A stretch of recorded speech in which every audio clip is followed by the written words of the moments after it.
भक्तों को दर्शन दे गई रे एक छोटी सी कन्या। भक्तों को दर्शन दे गई रे एक छोटी सी कन्या। भक्तों ने पूछा माँ नाम तेरा क्या है, शेरों वाली बताए गई रे एक छोटी सी कन्या। जय माता दी। आप सभी को महानवमी की हार्दिक शुभकामनाएं। सबसे पहले तो आप सभी का हार्दिक आभार जिन्होंने पूरे 9 दिन तक हमारे चैनल पर सभी नवदुर्गाओं की कथा, पूजा विधि, साथ ही श्री दुर्गा सप्तशती का पाठ और देवी भागवत पुराण सुना। आज की इस वीडियो में आप जानेंगे माँ सिद्धिदात्री की पूजा विधि, बीज मंत्र, स्तुति मंत्र, प्रार्थना और आरती के बारे में। साथ ही इस वीडियो के लास्ट में मैं आपको बताऊंगी नवरात्रि के अंतिम दिन अगर आप कन्या पूजन करते हैं या कलश विसर्जन यदि आप करना चाहते हैं तो वो आपको कैसे करना चाहिए। इसलिए अगर हो सके तो इस वीडियो को आप लास्ट में जरूर देखिएगा। माँ सिद्धिदात्री सभी प्रकार की सिद्धियां प्रदान करने वाली है और नवरात्रि की पूजा माँ के बिना अधूरी रहती है। माँ का वाहन शेर है और ये कमल के आसन पर भी विराजमान रहती हैं, इसलिए माँ को कमलासना भी कहा जाता है। इनकी 4 भुजाएं हैं। दाहिनी ओर की एक भुजा में माँ ने गदा और दूसरी में चक्र धारण किया है। बाईं ओर की एक भुजा में शंख और दूसरी में कमल का पुष्प धारण करती है। लाल वस्त्र धारण किए हुए माँ ने सिर पर मुकुट धारण किया है और उनके मुख पर मंद मंद मुस्कान बहुत मोहक लगती है। माँ अपने भक्तों की सभी प्रकार से रक्षा करने वाली और उन्हें सभी प्रकार की सिद्धियां प्रदान करने के साथ ही उनकी मनोकामनाएं भी पूर्ण करती हैं। माँ सिद्धिदात्री की पूजा करने से हर प्रकार का रोग, शोक, दोष, भय नष्ट हो जाता है और ऐसी कोई भी वस्तु नहीं जो माँ की पूजा करने से ना मिलती हो। इसलिए जैसी जिसकी कामना हो उस कामना की पूर्ति के लिए आज के दिन माता रानी की पूजा करके प्रार्थना जरूर करनी चाहिए। देवी भागवत पुराण के अनुसार भगवान शिव ने माँ सिद्धिदात्री की कृपा से ही सभी 8 सिद्धियों को प्राप्त किया था और इनकी अनुकंपा से ही भगवान शिव का आधा शरीर देवी का हुआ था, जिस कारण वे श्लोक में अर्धनारीश्वर के नाम से पुकारे जाते हैं।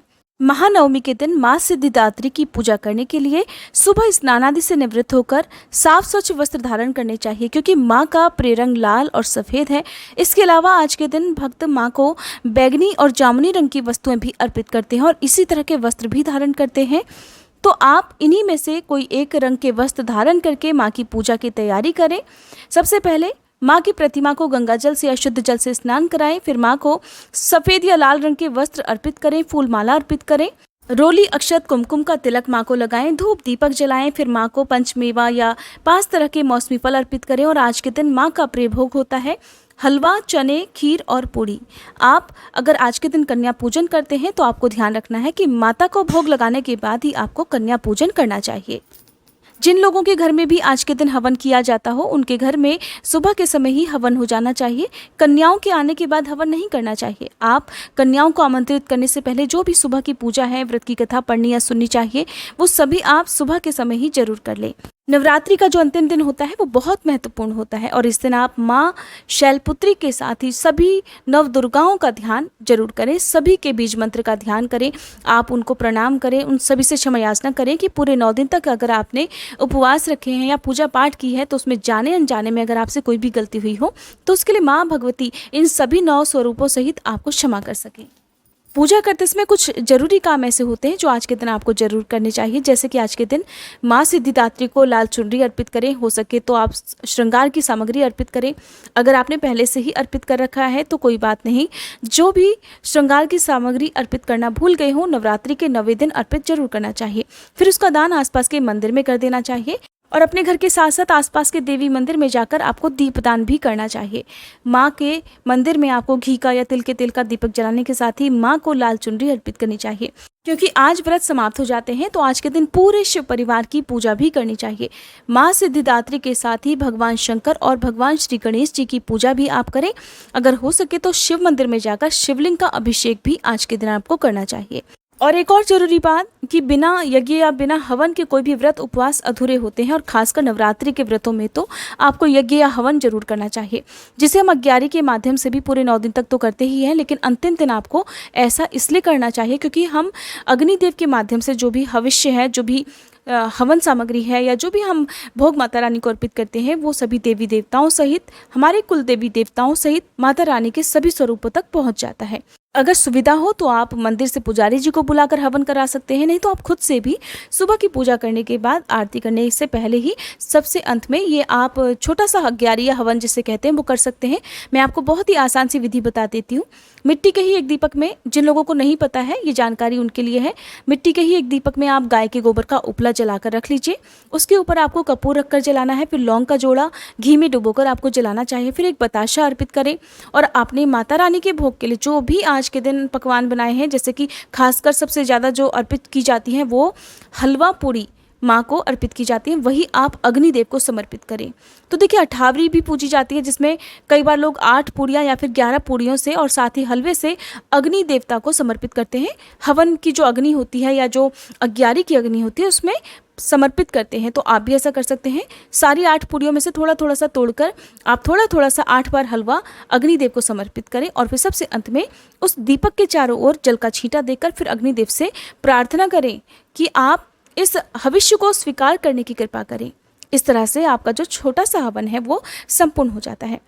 अब इसके साथ ही आप चाहें तो कन्या पूजन कर सकते हैं। जिनके घर में अष्टमी के दिन कन्या पूजन हो चुका हो उन्हें फिर नवमी तिथि के दिन भी विधि विधान से माँ सिद्धिदात्री की पूजा तो करनी ही चाहिए। व्रत कथा पढ़नी सुननी चाहिए, आरती करनी चाहिए। इसके साथ ही आज के दिन आपको शुद्ध सात्विक भोजन ही करना चाहिए। जिन्होंने नवरात्रि के पूरे उपवास रखे हैं उन्हें अपने हाथों से कन्या पूजन कराना चाहिए।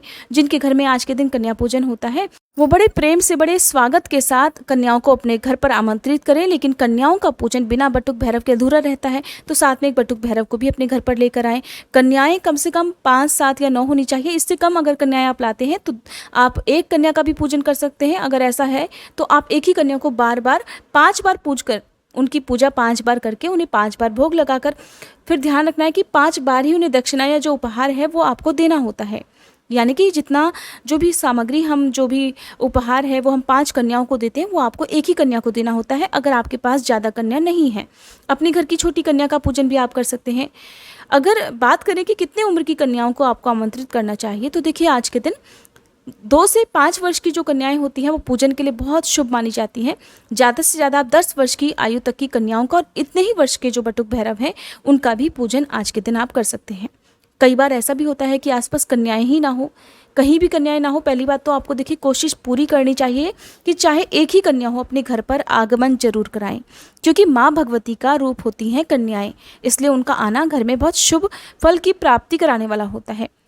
और अगर ऐसा नहीं हो पाता है, कन्याएं ना मिले, तो आसपास मंदिर में आपको जरूर मिल जाएंगी। आप कोशिश तो करके देखिएगा। कहते हैं कि माता रानी भी तभी अपने भक्तों पर प्रसन्न होती हैं जब उनके भक्त उनके लिए कुछ करते हैं। तो आप ऐसा ना सोचें कि कन्याएं आसपास नहीं है तो आप कैसे भोग लगाएं। फिर भी कई बार ऐसा होता है कन्या ना मिले तो फिर आप जो भी है 5 या 7 कन्याओं के जितना जो भी भोजन है, जैसे कि पूड़ी और हलवा वगैरह, वो आप गौ माता को खिला सकते हैं। साथ में बताशा रखकर खिलाएं या कोई भी मौसमी फल खिलाएं। आप 5 फल भी या 7 फल भी गौ माता को खिला सकते हैं, क्योंकि देखिए पूड़ियाँ जो हैं वो जो गौ माता है उनकी सेहत के लिए बहुत ज़्यादा नुकसानदायक होती हैं। तो ऐसे में क्या होता है कि नवरात्रि या अष्टमी तिथि के दिन अधिकतर लोग जो है बहुत सारी मात्रा में जो गौ माता है उनको पूड़ी पकवान खिलाते हैं। ऐसे में हम यही चाहते हैं कि उनकी सेहत भी ठीक रहे और हमारा भोग भी गौ माता को लग जाए। तो आप पूड़ी वगैरह ज़्यादा ना देकर फल या फिर हरा चारा भी उन्हें इस दिन खिला सकते हैं। कन्या ना मिले तो आप गौ माता को तो खिला सकते हैं, लेकिन साथ में एक बटुक भैरव को पूजना जरूर होता है। बिना बटुक भैरव के नवरात्रि की पूजा अधूरी मानी जाती है। कन्या पूजन के बाद जो व्रती हैं वो चाहें तो अपना व्रत खोल सकते हैं। हालांकि बहुत से लोग पूरे नवमी तिथि को भी उपवास रख के दशमी तिथि को ही व्रत खोलते हैं, यानी कि जो शुद्ध सात्विक भोजन है उससे अपना व्रत खोलते हैं। फिर भी जो लोग नवमी तिथि के दिन अपना उपवास खोलते हैं, नवरात्रि के पूरे उपवास जिन्होंने रखे हों या पहला और आखिरी रखा हो, तो आपने माता रानी को जो भोग लगाया है हलवा पूड़ी का, तो उसी से आपको अपना व्रत खोलना है। उसी को ग्रहण करके आपको अपना व्रत खोलना चाहिए। सबसे पहले कन्याओं को भी मीठी वस्तु परोसी जाती है, जैसे कि हलवा या खीर, और खुद भी सबसे पहले हलवा या खीर खाकर फिर जल पीकर अपना व्रत खोलें। कन्या पूजन हमेशा अष्टमी या नवमी तिथि को सुबह सूर्योदय से लेकर दोपहर यानी कि 12 बजे से पहले तक करना शुभ होता है। अगर महिलाओं या कन्याओं ने व्रत रखे हों और पीरियड्स अगर इस दिन हो जाते हैं तो आप खुद से पूजा नहीं कर पाते हो, कन्या पूजन ना कर पाते हो, तो पहली बात तो कोशिश करनी चाहिए परिवार के ही किसी सदस्य से आप खुद ही उनसे भोजन बनवाएं और उन्हीं से आप कन्या पूजन भी करवा सकते हैं। आप बस क्षमा याचना कर लें और मन से जो मानसिक पूजा मैं आपको हर वीडियो में बताती हूँ उस तरह से आप पूजा कर सकते हैं। आप कन्याओं को भी ना छुएं, बस उनसे आप आशीर्वाद जरूर ले लें। इस तरह से आप कन्या पूजन करवा सकते हैं। और जब अष्टमी या नवमी तिथि को कन्या पूजन करने वाला कोई भी पारिवारिक सदस्य हमारे साथ ना हो, आस पड़ोस में भी कोई ऐसा ना हो, तो फिर आपको क्या करना है कि जो आने वाली शरद पूर्णिमा है, जिसे आश्विन पूर्णिमा कहते हैं, तो उस दिन आप कन्या पूजन कर सकते हैं। और फिर आपको ऐसे में उसी दिन विसर्जन भी करना चाहिए। कन्या पूजन से पहले विसर्जन नहीं किया जाता है, ये आपको ध्यान में रखना है। अगर आप कन्या पूजन की संपूर्ण विधि या फिर कलश विसर्जन की, दुर्गा विसर्जन की संपूर्ण विधि जानना चाहते हैं तो इसकी कंप्लीट वीडियोस हमारे चैनल पर अपलोडेड है। मैंने बहुत सारी वीडियोस बनाकर डाली भी हैं। अगर आपने उन वीडियोस को नहीं देखा है तो आपसे अनुरोध है आप जरूर देखिएगा, आपके हर सवाल का जवाब उसमें मिल जाएगा।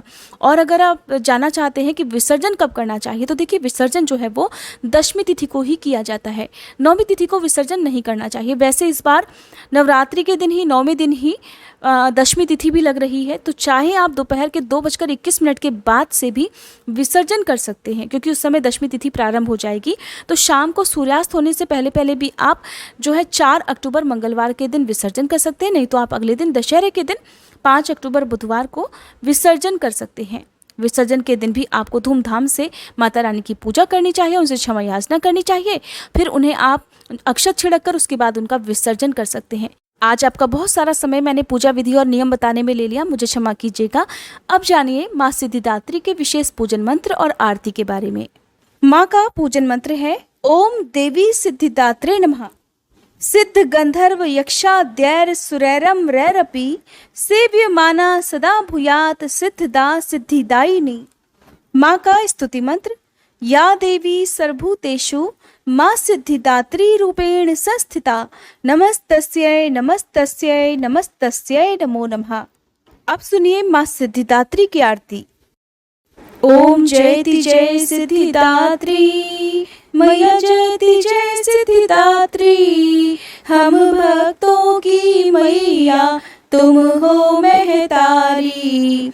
ओम जयति जय सिद्धिदात्री, अष्ट सिद्धि देने वाली तुम हो जग की माता, तुमसे कुछ न असंभव सब तुमसे आता। ओम जयति जय सिद्धिदात्री, ऋषि मुनि देव योगी नर गुण गान करे, दुष्टों को माँ मारे भक्तों का कल्याण करे। ओम जयति जय सिद्धिदात्री, जग में अनुपम महिमा दुख दारिद्र मिटे, दया तुम्हारी मैया सुख समृद्धि बरसे। ओम जयति जय सिद्धिदात्री, शुंभ निशुंभ को मारा लीलाती न्यारी, अपनी दास बनाओ भोले की प्यारी।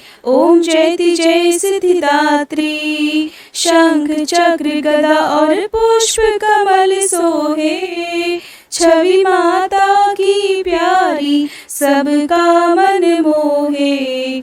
ओम जयति जय सिद्धिदात्री, नवरात्र में 9 दिन करते माँ का ध्यान, मन इच्छा फल पावे मिट जावे अज्ञान। ओम जयति जय सिद्धिदात्री, माँ मेरे घर में विराजो सदा सहारा बनो, बिगड़ी बनाना मैया मेरे मन में बसो। ओम जयति जय सिद्धिदात्री, माँ सिद्धिदात्री की आरती जो कोई मन से गावे, सर्व सिद्धि वो पावे मन नहीं घबरावे। ओम जयति जय सिद्धिदात्री, ओम जयति जय सिद्धिदात्री, मैया जयति जय सिद्धिदात्री, हम भक्तों की मैया तुम हो महतारी। ओम जयति जय सिद्धिदात्री, ओम जयति जय सिद्धिदात्री। अगर वीडियो पसंद आई हो तो वीडियो को लाइक, शेयर और चैनल को सब्सक्राइब करना मत भूलिएगा।